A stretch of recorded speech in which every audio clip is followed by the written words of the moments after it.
आपण पाहत आहात प्रवासी संचार, प्रवासी दुनियेची इत्थंभूत खबर। हाक तुमची, आवाज आमचा, मग चर्चा तर होणारच।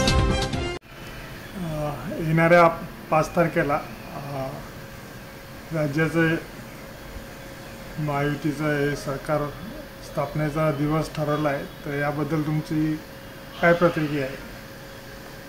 नमस्कार, जय हिंद। मी भाऊ निर्भवने, रिपब्लिकन पक्ष कोरीचा महाराष्ट्राचा अध्यक्ष। राज्याच्या विधिमंडळाची विधानसभेची निवडणूक 20 तारखेला पार पडली। 23 तारखेला निकाल आला। आज जवळजवळ 10 दिवस झाले। सत्ता स्थापनेचा जो घोळ आहे तो अजूनही सुरू आहे, परंतु चॅनलवर आणि वर्तमानपत्रात येणाऱ्या बातम्यांवरून उद्या विधिमंडळ पक्षाचा नेता भारतीय जनता पक्षाचा निवडला जाणार आहे आणि 5 तारखेला आझाद मैदानामध्ये मुख्यमंत्री आणि त्यांच्यासोबत त्यांची सहकारी शपथ घेणार आहे। मला या घटनेवरून भारतीय जनता पक्षाची नेमकी भूमिका जी आहे ती संशयास्पद आहे। कारण 6 डिसेंबर डॉक्टर बाबासाहेब आंबेडकर भारतीय राज्यघटनेचे जे शिल्पकार आहेत, भारतीय संविधानाचे जे शिल्पकार आहेत, त्यांचा महापरिनिर्वाण दिन आहे आणि देशातून वेगवेगळ्या राज्यातून बाबासाहेब आंबेडकरांना अभिवादन करण्यासाठी लोक मुंबईमध्ये येतात।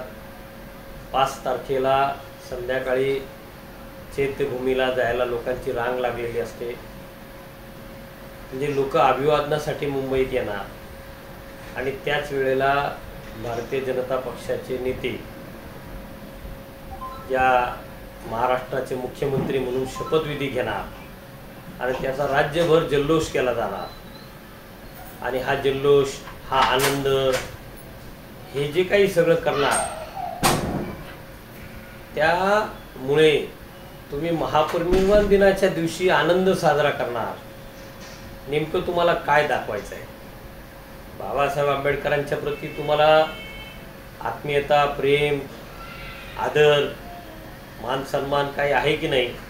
पंतप्रधान मोदीजी सातत्याने बाबासाहेबांचं नाव काढतात, बाबासाहेबांच्याबद्दल आदर व्यक्त करतात, काँग्रेसने बाबासाहेबांच्यावर अन्याय केला म्हणतात। आणि मग तुम्ही आज काय करायला निघालेला? बाबासाहेबांचा महापरिनिर्वाण दिनाच्या पूर्वसंध्येला तुम्ही जल्लोष साजरा करणार, देशातल्या वेगवेगळ्या राज्याचे मुख्यमंत्री येणार, वेगवेगळ्या पक्षाचे नेते येणार, पंतप्रधान येणार, सगळे केंद्रीय मंत्री येणार, एवढी सगळी जत्रा इथे तुम्ही जमवणार आणि संपूर्ण राज्यामध्ये तुम्ही जल्लोष साजरा करणार। एका बाजूला आंबेडकरी समाज हा शोकमग्न असणार आहे आणि त्याच वेळेला भारतीय जनता पक्षाचं सरकार आलं म्हणून राज्यात त्यांचे कार्यकर्ते जल्लोष साजरा करणार। ही सगळी म्हणजे विरोधाभासाची बाब आहे, ही निषेधाची बाब आहे आणि म्हणून माझं अजूनही जे उद्या शपथविधी घेणारी मंडळी आहेत त्याच्यामध्ये जे ज्यांना बाबासाहेबांच्याबद्दल प्रेम आहे, आपुलकी आहे, ते भारतीय जनता पक्षाचे असतील, त्यांच्या मित्र पक्षाचे असतील आणि सगळ्यात महत्त्वाचं रिपब्लिकन पक्षाचे नेते, राज्याचे नेते, जे केंद्रामध्ये सामाजिक न्याय राज्यमंत्री, त्यांनासुद्धा आमचं सांगणं आहे की तुम्ही त्यांना सांगा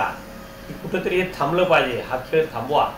बाबासाहेबांच्या महापरिनिर्वाण दिनाच्या दिवशी तुम्ही अशा पद्धतीने जल्लोष साजरा करून तुम्ही बाबासाहेबांच्याबद्दल तुमच्या मनात काय भावना आहेत हे तुम्ही दाखवून देणार आहे आणि ही बाब आंबेडकरी जनता कधीच सहन करणार आहे। या गोष्टीचा आम्ही सगळे निषेधच करू आणि आंबेडकरी जनता याचा निषेध करील याची जाणीव ठेवून या कार्यक्रमाला जर बदलता येण्यासारखी परिस्थिती असेल तर तातडीने तशी पावलं भारतीय जनता पक्षाच्या नेत्यांनी घ्यावीत, अशी या ठिकाणी माझी आग्रहाची मागणी मुख्यमंत्री पदाची शपथ घेणारे आणि त्यांचे सगळे सहकारी आहेत त्यांना माझी मागणी आहे, विनंती आहे। धन्यवाद। जय भीम, जय महाराष्ट्र।